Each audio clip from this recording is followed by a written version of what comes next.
नमस्कार, vision IAS के news today के इस अंक में आप सभी का स्वागत है। इस अंक में हम आपके लिए लेकर आए हैं यूपीएससी परीक्षा की दृष्टि से महत्वपूर्ण कुछ अहम खबरें। इस अंक के साथ मैं हूँ दिव्या सिंह। और आइए बात करते हैं इस अंक की हेडलाइंस के बारे में। केंद्रीय मंत्रिमंडल ने फास्ट ट्रैक स्पेशल कोर्ट्स योजना को 31 मार्च 2026 तक जारी रखने की मंजूरी दी। केंद्रीय मंत्रिमंडल ने महिला स्वयं सहायता समूहों को ड्रोन उपलब्ध कराने से संबंधित एक केंद्रीय क्षेत्रक योजना को मंजूरी दी। केंद्रीय मंत्रिमंडल ने 16वें वित्त आयोग के लिए विचारार्थ विषय को मंजूरी दी। खान मंत्रालय ने महत्वपूर्ण और सामरिक खनिजों की पहली नीलामी शुरू की। यूनेस्को की एक रिपोर्ट में क्लाइमेट इंजीनियरिंग समाधान से जुड़े नैतिक जोखिमों के बारे में चेतावनी दी गई। और रक्षा मंत्री ने भारत से रक्षा उपकरणों के निर्यात को बढ़ाने के लिए गुणवत्तापूर्ण विनिर्माण की संस्कृति को अपनाने का सुझाव दिया। और आइए अब खबरों पर विस्तार से चर्चा करते हैं। केंद्रीय मंत्रिमंडल ने फास्ट ट्रैक स्पेशल कोर्ट्स योजना को 31 मार्च 2026 तक जारी रखने की मंजूरी दी। फास्ट ट्रैक स्पेशल कोर्ट्स योजना एक केंद्र प्रायोजित योजना है। इस योजना को 2019 में लॉन्च किया गया था। इस योजना का कार्यान्वयन कानून और न्याय मंत्रालय के तहत न्याय विभाग करता है। इस योजना में केंद्र सरकार की हिस्सेदारी का वित्त पोषण निर्भया फंड से किया जाएगा। आपको बता दें कि निर्भया फंड का उद्देश्य देश में महिलाओं की सुरक्षा को बढ़ाना है। फास्ट ट्रैक स्पेशल कोर्ट्स बलात्कार के साथ साथ लैंगिक अपराधों से बालकों का संरक्षण अधिनियम पोक्सो से संबंधित मामलों की सुनवाई करते हैं। फास्ट ट्रैक कोर्ट्स और फास्ट ट्रैक स्पेशल कोर्ट्स विशेष मामलों के प्रति समर्पित अदालतें हैं। इनसे तुरंत न्याय सुनिश्चित करने की अपेक्षा की जाती है। दंडिक विधि संशोधन अधिनियम 2018 फास्ट ट्रैक स्पेशल कोर्ट्स के गठन का आधार बना है। उल्लेखनीय है कि इस अधिनियम में बलात्कार के अपराधियों के लिए मृत्युदंड सहित कठोर दंडों का प्रावधान किया गया है। फास्ट ट्रैक स्पेशल कोर्ट्स राष्ट्रीय न्यायिक डेटा ग्रिड से जुड़े हुए हैं। 30 राज्यों और केंद्र शासित प्रदेशों में 414 विशिष्ट पोक्सो अदालतों सहित कुल 761 फास्ट ट्रैक स्पेशल कोर्ट्स गठित किए गए हैं। इन अदालतों ने 1,95,000 से अधिक मामलों का निपटान किया है। फास्ट ट्रैक स्पेशल कोर्ट्स योजना के लाभ ये हैं कि ये योजना यौन और लैंगिक आधार पर होने वाली हिंसा को समाप्त करने में मदद करती है। ये योजना बलात्कार के मामलों और पोक्सो अधिनियम के तहत लंबित मामलों को कम करती है। इससे न्यायिक प्रणाली पर बोझ कम होता है। इसके अलावा ये बेहतर सुविधाओं और त्वरित सुनवाई के माध्यम से यौन अपराधों के पीड़ितों के लिए न्याय तक त्वरित पहुंच सुनिश्चित होती है। हालांकि फास्ट ट्रैक स्पेशल कोर्ट से जुड़ी हुई चिंताएं भी हैं, क्योंकि कर्मचारियों और सूचना प्रौद्योगिकी अवसंरचना की कमी है। न्यायाधीशों के लिए विशेष प्रशिक्षण सुविधाओं का अभाव है और न्यायाधीशों की संख्या अपर्याप्त है। केंद्रीय मंत्रिमंडल ने महिला स्वयं सहायता समूहों को ड्रोन उपलब्ध कराने से संबंधित एक केंद्रीय क्षेत्र की योजना को मंजूरी दी। इस योजना का लक्ष्य 2023-24 से 2025-26 तक की अवधि के दौरान 15,000 चयनित महिला सेल्फ हेल्प ग्रुप्स को ड्रोन प्रदान करना है। वे इसे कृषि में उपयोग के लिए किसानों को किराए पर दे सकेंगे। गौरतलब है कि सेल्फ हेल्प ग्रुप समान आर्थिक और सामाजिक पृष्ठभूमि के 15 से 25 सदस्यों के समूह होते हैं। ये सदस्य अपने व्यक्तिगत, सामाजिक और आर्थिक विकास के लिए कार्य करने के लिए स्वेच्छा से एकजुट होते हैं। भारत में ड्रोन और उनके विनियमन की अगर हम बात करें तो ड्रोन मानव रहित हवाई वाहन या दूर से नियंत्रित की जाने वाली हवाई प्रणाली है। इन्हें जमीन से या तो पायलट द्वारा या प्रौद्योगिकी की मदद से नियंत्रित किया जाता है। ड्रोन के कई लाभ होंगे, जैसे किसान ड्रोन कृषि क्षेत्र में, DRDO निशांत निगरानी के लिए, DRDO रुस्तम लड़ाकू मिशन में, स्वामित्व योजना के तहत ग्रामीण बस्तियों की मैपिंग में, लक्ष्य की पहचान करने में DRDO का लक्ष्य। इसके अलावा नागर विमानन मंत्रालय ने ड्रोन संशोधन नियम 2022 जारी किए हैं। इसके जरिए ड्रोन नियम 2021 में संशोधन किए गए हैं। सभी ड्रोन्स को नागर विमानन महानिदेशालय में पंजीकृत होना चाहिए। साथ ही ऑपरेटर्स के पास उन्हें उड़ाने के लिए लाइसेंस होना चाहिए। Red zone no drone zone होता है। इसके भीतर केंद्र सरकार की अनुमति के बाद ही ड्रोन संचालित किए जा सकते हैं। योजना के मुख्य बिंदुओं पर अगर हम नजर डालें तो देखते हैं कि योजना के तहत कृषि एवं किसान कल्याण विभाग, ग्रामीण विकास विभाग, उर्वरक विभाग, महिला सेल्फ हेल्प ग्रुप्स और बड़ी उर्वरक कंपनियों के संसाधनों और प्रयासों के समन्वय द्वारा समग्र उपाय करने को मंजूरी दी गई है। राज्य ग्रामीण आजीविका मिशन और LFC यानी बड़ी उर्वरक कंपनियों द्वारा सेल्फ हेल्प ग्रुप्स की 18 वर्ष या उससे अधिक आयु की एक सुयोग्य सदस्य को 15 दिवसीय प्रशिक्षण के लिए चुना जाएगा। बड़ी उर्वरक कंपनियां ड्रोन आपूर्ति करने वाली कंपनियों और सेल्फ हेल्प ग्रुप्स के बीच सेतु के रूप में कार्य करेंगी। साथ ही कंपनियां सेल्फ हेल्प ग्रुप्स की मदद लेकर ड्रोन के जरिए नैनो यूरिया और नैनो DAP जैसे नैनो उर्वरकों के उपयोग को बढ़ावा देंगी। इस योजना से महिला सेल्फ हेल्प ग्रुप्स को कम से कम 1 लाख रुपए प्रति वर्ष की अतिरिक्त आय अर्जित करने में सहायता मिलेगी। इसके अलावा कृषि में बेहतर दक्षता सुनिश्चित करने के लिए अत्याधुनिक प्रौद्योगिकी के उपयोग को बढ़ावा मिलेगा। ये फसल की उपज को बढ़ाएगी और साथ ही किसानों के लाभ के लिए ड्रोन के उपयोग को वहनीय बनाएगी।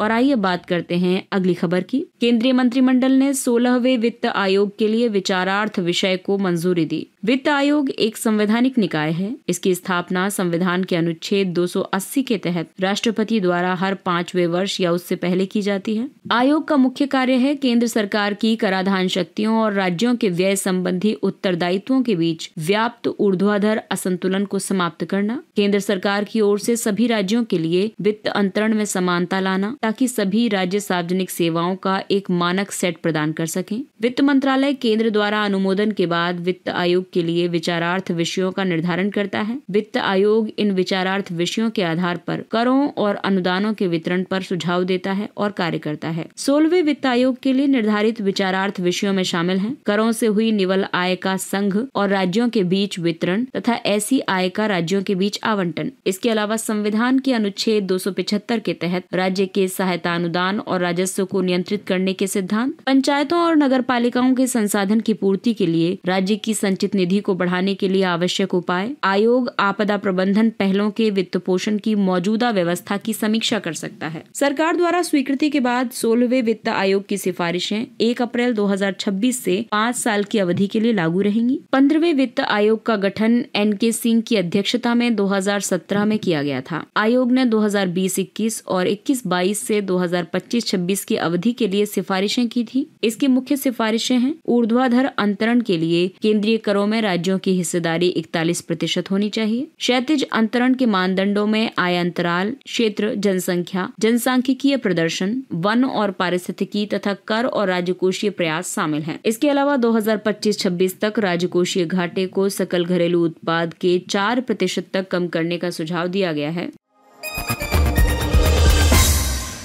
अगला टॉपिक है खान मंत्रालय ने महत्वपूर्ण और सामरिक खनिजों की पहली नीलामी शुरू की। पहली नीलामी प्रक्रिया में लिथियम और दुर्लभ भूतत्वों को कवर करने वाले 20 ब्लॉक शामिल हैं। इन 20 ब्लॉक्स में से 16 के लिए समग्र लाइसेंस प्रदान किया जाएगा। शेष 4 के लिए खनन पट्टा दिया जाएगा। महत्वपूर्ण खनिज आवश्यक आधुनिक प्रौद्योगिकियों के निर्माण में बुनियादी खंड की भूमिका निभाते हैं। इनकी आपूर्ति श्रृंखला में बाधाओं का खतरा बना रहता है। जून 2023 में खान मंत्रालय ने 30 महत्वपूर्ण खनिजों की पहचान की थी। इनमें लिथियम, कोबाल्ट, निकेल और वेनेडियम आदि शामिल हैं। इसी वर्ष खान और खनिज विकास और विनियमन अधिनियम 1957 में संशोधन किया गया था। इस संशोधन के जरिए 24 खनिजों को महत्वपूर्ण और सामरिक खनिजों के रूप में अधिसूचित किया गया है। ये संशोधन केंद्र सरकार को इन खनिजों के लिए खनिज रियायतें देने की शक्ति प्रदान करता है। खनिज रियायत एक तरह का अनुबंधात्मक समझौता होता है। इसमें किसी विशेष समय में या किसी विशिष्ट क्षेत्र में खनिज अन्वेषण, दोहन या प्रसंस्करण के लिए भूमि के अधिकार हासिल किए जाते हैं। इनकी नीलामी से मिलने वाला राजस्व राज्य सरकारों को आवंटित किया जाएगा। महत्वपूर्ण खनिजों का महत्व इसलिए होता है क्योंकि ये देश के आर्थिक विकास और राष्ट्रीय सुरक्षा के लिए जरूरी हैं। कुछ खनिज जैसे कि लिथियम, सिलिकॉन, एयरोस्पेस और रक्षा क्षेत्र में इस्तेमाल की जाने वाली प्रौद्योगिकियों तथा सामग्रियों के निर्माण के लिए महत्वपूर्ण है। रेयर अर्थ एलिमेंट्स, कोबाल्ट आदि जलवायु अनुकूल प्रौद्योगिकियों के लिए महत्वपूर्ण है। महत्वपूर्ण खनिजों से जुड़ी चिंताएं ये हैं कि ये खनिज व्यापक रूप से उपलब्ध नहीं है। साथ ही इनका निष्कर्षण और प्रसंस्करण भी कुछ ही देशों में संकेंद्रित है। ये समस्याएं इन खनिजों की आपूर्ति श्रृंखला में जोखिम पैदा कर सकती हैं। इन खनिजों के विकल्पों की कमी है और इनकी पुनर्चक्रण दर भी कम होती है। ऐसे में आपूर्ति से संबंधित जोखिमों में वृद्धि देखने को मिलती है। और आइए बात करते हैं अगली खबर की। यूनेस्को की एक रिपोर्ट में क्लाइमेट इंजीनियरिंग समाधान से जुड़े नैतिक जोखिमों के बारे में चेतावनी दी गई है। यूनेस्को के वैज्ञानिक ज्ञान और प्रौद्योगिकीय नैतिकता पर विश्व आयोग ने क्लाइमेट इंजीनियरिंग की नैतिकता पर अपनी पहली रिपोर्ट प्रकाशित की है। यूनेस्को ने कॉमसेट की स्थापना 1998 में की थी। ये एक सलाहकार निकाय है और विचार विमर्श का एक मंच है। क्लाइमेट इंजीनियरिंग को जियो इंजीनियरिंग भी कहा जाता है। ये जलवायु परिवर्तन से निपटने के लिए पृथ्वी की प्राकृतिक जलवायु प्रणाली में बड़े पैमाने पर कृत्रिम वैज्ञानिक हस्तक्षेप है। इसे 2 समूहों में बांटा गया है। कार्बन डाइऑक्साइड हटाना यानी CDR, इसके तहत उत्सर्जित कार्बन डाइऑक्साइड को वायुमंडल से अवशोषित किया जाता है। दूसरा है सौर विकिरण संशोधन। इस तकनीक में सूर्य के प्रकाश को वापस अंतरिक्ष में परावर्तित कर दिया जाता है। क्लाइमेट इंजीनियरिंग समाधान से जुड़ी कई मुख्य चिंताएं हैं, जैसे कि ये स्लिपरी स्लोप की स्थिति उत्पन्न कर सकती है। इससे नई तकनीकों के उपयोग पर किसी नैतिक फ्रेमवर्क को तैयार किए बिना उनके उपयोग में जल्दबाजी को बढ़ावा मिल सकता है।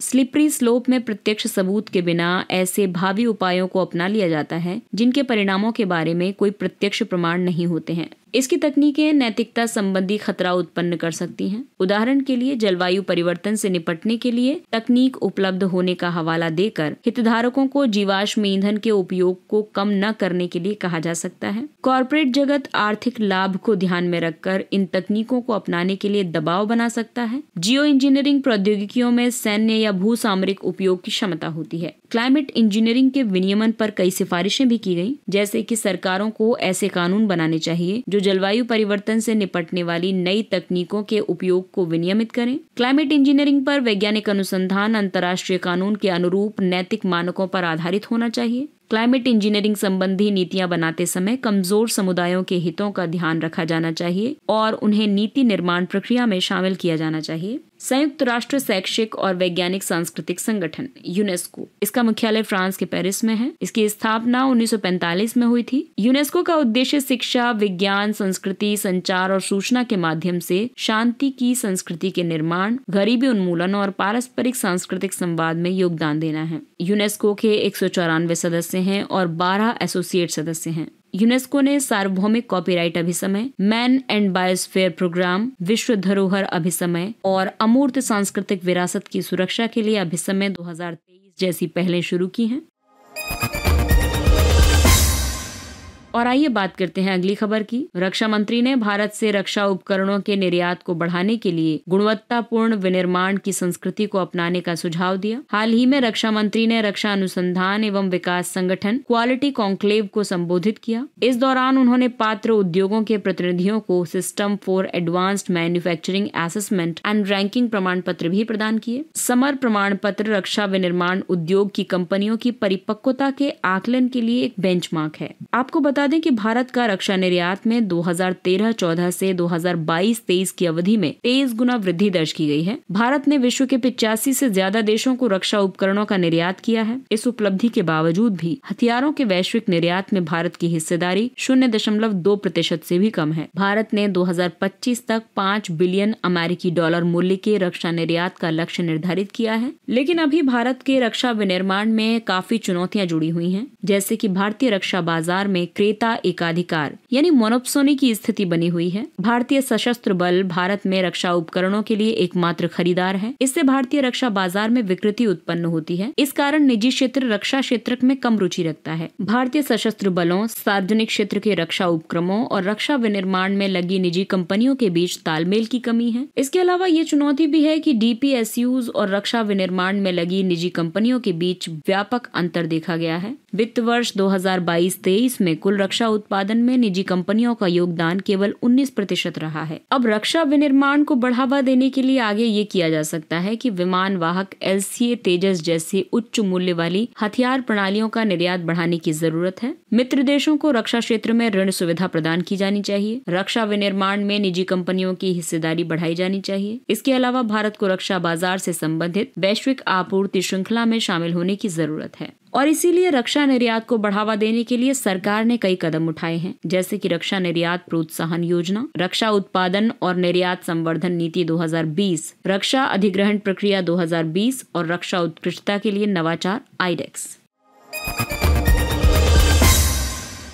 और आइए बात करते हैं कुछ अन्य महत्वपूर्ण सुर्खियों के बारे में। प्रधानमंत्री जनजातीय आदिवासी न्याय महाअभियान पीएम जनमन। केंद्रीय मंत्रिमंडल ने पीएम जनमन को मंजूरी दी है। इसका कुल परिव्यय 24,104 करोड़ रुपए है। ये धनराशि अनुसूचित जनजातियों के लिए विकास कार्य योजना के तहत अगले 3 वर्षों में मिशन के कार्यान्वयन के लिए उपलब्ध कराई जाएगी। पीएम जनमन का उद्देश्य विलुप्त होने की कगार पर मौजूद जनजातियों की रक्षा करना और उनकी सहायता करना है। इस योजना के लाभार्थियों में 18 राज्यों और केंद्र शासित प्रदेशों में निवास करने वाले 75 विशेष रूप से कमजोर जनजातीय समूह यानी पीवीटीजी शामिल हैं। पीवीटीजी का मतलब है particularly vulnerable tribal group. PM जनमन योजना जनजातीय कार्य मंत्रालय सहित 9 मंत्रालयों के समन्वय से 11 महत्वपूर्ण उपायों पर ध्यान केंद्रित करेगी। इन उपायों में शामिल हैं कनेक्टिंग सड़कें, सुरक्षित आवास, जलापूर्ति, स्वास्थ्य देखभाल सुविधाएं, व्यावसायिक शिक्षा, कौशल विकास आदि।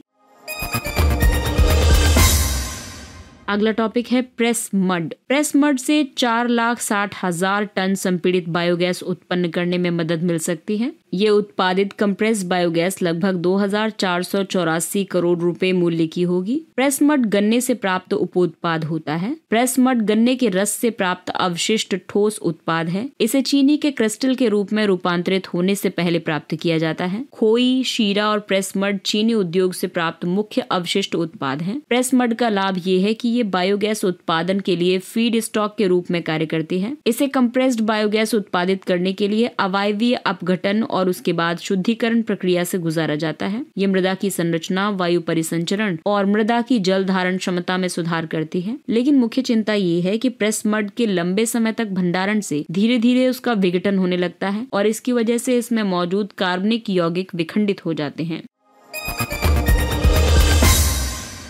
अगला टॉपिक है United national liberation front. Manipur के सशस्त्र समूह यूएनएलएफ ने 6 दशक से चल रहे सशस्त्र विद्रोह को समाप्त करने के लिए शांति समझौते पर हस्ताक्षर किए हैं। यूनाइटेड नेशनल लिबरेशन फ्रंट 1964 में गठित किया गया था। यूएनएलएफ पूर्वोत्तर राज्य मणिपुर में सबसे पुराना मेतेई विद्रोही समूह है। 1990 में इस समूह ने भारत से मणिपुर की मुक्ति के लिए सशस्त्र संघर्ष शुरू करने का निर्णय लिया था और इसके बाद मणिपुर पीपल्स आर्मी नामक एक सशस्त्र विंग का गठन किया था। सरकार द्वारा पूर्वोत्तर राज्यों के लिए कई विशेष उपाय किए गए, जैसे कि विद्रोही समूहों के साथ शांति समझौतों पर हस्ताक्षर किए गए। पूर्वोत्तर क्षेत्र के लिए प्रधानमंत्री की विकास पहल पीएम डिवाइन योजना चलाई जा रही है। इसके अलावा एक्ट ईस्ट नीति अपनाई गई है। तो ये जो उपाय हैं ये बहुत इंपॉर्टेंट हैं आपके लिए। जब भी नॉर्थ ईस्ट की बात हो, आंतरिक हिंसा की बात हो और नॉर्थ ईस्ट में क्या क्या अभी नई योजनाएं चलाई जा रही हैं, किस तरीके से उनका समन्वय किया जा रहा है मुख्य धारा में, ये सब आप लिख सकते हैं। चलिए बढ़ते हैं अगले टॉपिक की तरफ। अगला टॉपिक है बांदीपुर टाइगर रिजर्व। बीटीआर के बाहरी क्षेत्र में स्थित एक बंजर भूखंड को बगीचे में बदल दिया गया है। बांदीपुर टाइगर रिजर्व पश्चिमी घाट पर्वतीय जैव भौगोलिक क्षेत्र में है। ये नीलगिरी बायोस्फीयर रिजर्व का हिस्सा है। ये दक्षिण में मुदुमलाई टाइगर रिजर्व और दक्षिण पश्चिम में वायनाड वन्यजीव अभ्यारण्य से घिरा हुआ है। इसके उत्तर पश्चिम में स्थित काबिनी जलाशय इस रिजर्व को नागरहोल टाइगर रिजर्व से अलग करता है। बांदीपुर, नागरहोल, मुदुमलाई और वायनाड के संपूर्ण वन भू क्षेत्र में विश्व में एशियाई हाथियों की एक ही जगह सबसे बड़ी आबादी पाई जाती है। ये मैसूर हाथी रिजर्व का हिस्सा है। बांदीपुर टाइगर रिजर्व में पूर्व से पश्चिम की ओर झाड़ीदार वन से लेकर आर्द्र पर्णपाती वन पाए जाते हैं। यहाँ एशियाई हाथी, स्लॉथ, बियर, गौर, चौसिंगा और हिरन जैसे जीव जंतु पाए जाते हैं।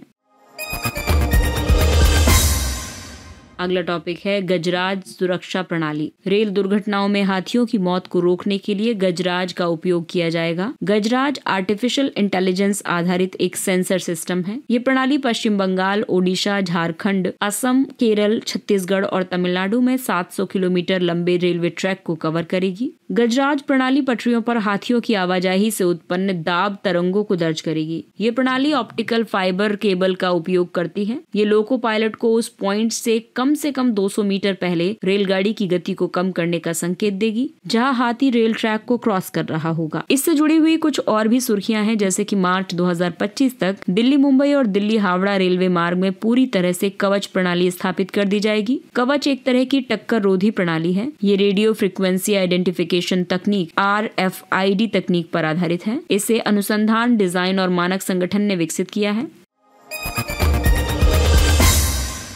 अगला टॉपिक है ट्रॉपिकलाइजेशन। एक अध्ययन के मुताबिक जलवायु परिवर्तन के कारण समुद्र के तापमान में वृद्धि होने से उष्णकटिबंधीय समुद्री प्रजातियां विषुवत रेखा से ध्रुवों की ओर प्रवास करते हुए समशीतोष्ण क्षेत्र में पहुंच रही हैं। इसकी वजह से समशीतोष्ण क्षेत्र में प्रजातियों की संख्या अधिक होने से स्थानिक प्रजातियां कम हो रही हैं। समुद्री जीवों के इस व्यापक विस्थापन को ट्रॉपिकलाइजेशन कहा गया है। भूमध्य सागर में उष्णकटिबंधीय प्रजातियों की वृद्धि के कारण इसे अब ट्रॉपिकलाइजेशन हॉटस्पॉट माना जा रहा है। ट्रॉपिकलाइजेशन के साथ साथ बोरियलाइजेशन और मरुस्थलीकरण भी मिलकर बायोटा के वैश्विक वितरण में परिवर्तन ला रहे हैं। इसके अलावा पारिस्थितिक समुदायों को फिर से व्यवस्थित कर रहे हैं। बोरियलाइजेशन का मतलब है समशीतोष्ण क्षेत्र की प्रजातियों का आर्कटिक ध्रुवीय क्षेत्रों में विस्तार।